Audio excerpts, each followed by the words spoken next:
This is a call for an uprising. Welcome to today's show, everybody.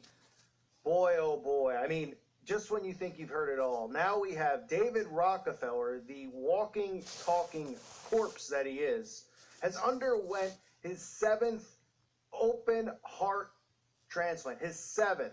But wait, it gets funnier. His 7th, which is a world record for heart transplants. That's more than any other human being that's ever existed. David Rockefeller just happens to be 101 years old. At 101 years old, getting his 7th heart transplant, somehow jumping the list of donors. What a surprise. Obviously, these elitists don't have to wait on a list of donors. They get what they want and what they need at all times. According to the Life Donor Program, there are more than 122,000 people waiting for much-needed organs. 122,000. And an average of 22 people die each day waiting for transplants that can't take place because of the shortage of donated organs. Yet Mr. Rockefeller, who's worth over $3 billion, somehow just manages to keep getting to the top of the list. Obviously, that's because there are no lists for the elitists. They make the lists. They determine the lists. They do what they want. Okay, we're the goyim to them. We're the cattle to them. They'll always be getting treatment and medical treatment that none of us could ever imagine. So David Rockefeller, who's brought us such wonderful things in his lifetime here on Earth, such as the controlled media, that he is one of the elite members that runs and controls the media outlets out there. Such wonderful things such as the patent that he has on the Zika virus. I mean, unbelievable. This guy's 101. He's still corpsing around, crawling around. You want some quotes from David Rockefeller himself? Here's a quote from him in 1994. "We are on the verge of a global transformation. All we need is the right major crisis, and the nations will accept the new world order." Here's another quote from him. "We are grateful to the Washington Post, New York Times, Times Magazine, and other great publications whose directors have attended our meetings and respected their promises of discretion for almost 40 years. It would have been impossible for us to develop our plan for the world if we had been subjected to the lights of publicity during those years. But the world is now more sophisticated and prepared to march towards a world government."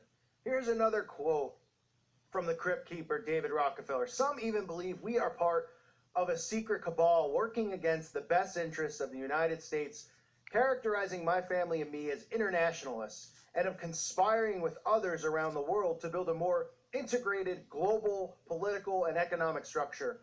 One world, if you will.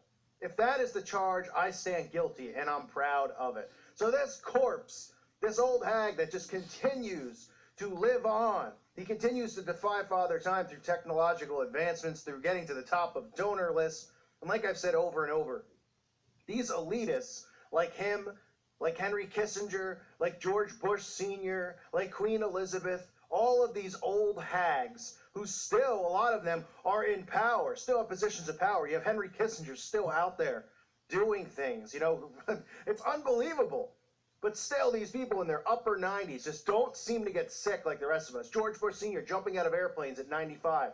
And this guy at 101 years old, surviving, you know, not only getting the heart, okay, as if it's necessary for a 100-year-old man to get a new heart, when there's guys in their 30s and 40s who get sick, who need a heart donated to them. But this guy at 100 years old, 101, excuse me, needs another heart so he can continue to go on, so that he can survive to see this one world government in place. That's what is going on. These men, these demons, I should say, want to see this put in place in their lifetimes. It is so important for them to see it, because these are the people behind the curtains who have been setting this up for the last 70, 80 years.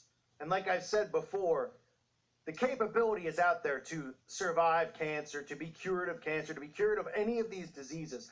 They save them for themselves, while they give us something that keeps us in, you know, keeps it there, but it stops it from spreading, you know, chemo and stuff like this. Yeah, some people can get cured from chemo and things like that.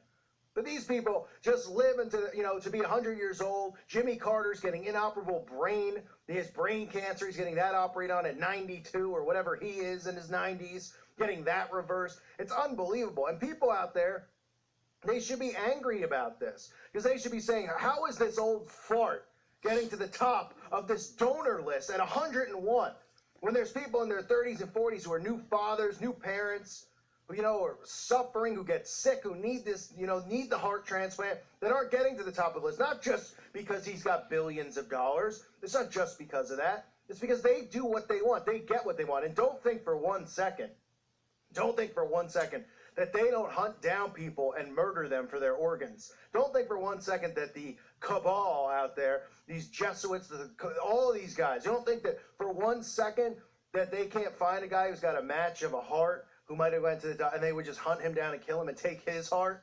I mean, it's unbelievable how they operate. But this is no big deal, right? Just his 7th heart transplant at 101 years old. He just keeps getting to the top of the list over and over again. This guy just keeps on ticking. This demon, I mean, all you got to do is look at him to know that this man is a demon, because that's exactly what he is.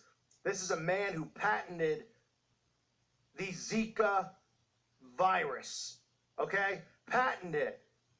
Think about how sick that is. Patenting a disease. For what purpose? I wonder what purpose. Oh, it's not to spread it out to the masses, because we all go around patenting diseases, right? A new disease pops up. What if you wake up and you got the runs? You going to patent the runs? I mean, it's unbelievable how they operate, how they get away with this stuff. And even things like this. We talk about how they get away with such obvious, September 11th, Sandy Hook, all these events that occur which are obvious, false flag events set up inside jobs. They get away with stuff like that. But stuff like this gets overlooked, where someone just go, oh, how about that, an open home? He's 101! 101 years old. He's not 40. He's 101. Who cares? Why would you waste a heart on this old walking corpse? This guy is the walking dead, redefined. Look at him. Look at his demon eyes. People aren't going, well, money shouldn't be able to buy you to the top of the donors list. Exactly, it shouldn't. Should being an elitist and a Satanist be able to get you to the top of the list? Of course not, but it does. Because these Satanists continue to go on. They continue to get all of these treatments that nobody else gets. And hopefully sooner than later, Mr. Rockefeller, the demon that he is, gets to stand face to face with God. Because I don't know how much longer this guy can keep going at 101, but who knows? Who knows? Let's not even deny the fact that they probably lie about their ages. They lie about everything else. I mean, you see Queen Elizabeth's age. I wouldn't be surprised if she was 250 years old. I mean, look at her. And these people are demons. So this is Rockefeller at 101, getting heart transplant. He holds the record for most heart transplants at 7. Congratulations, Mr. Rockefeller. Enjoy your one-way ticket to hell. I thank you for listening to today's show. God bless all of you. May peace be with you.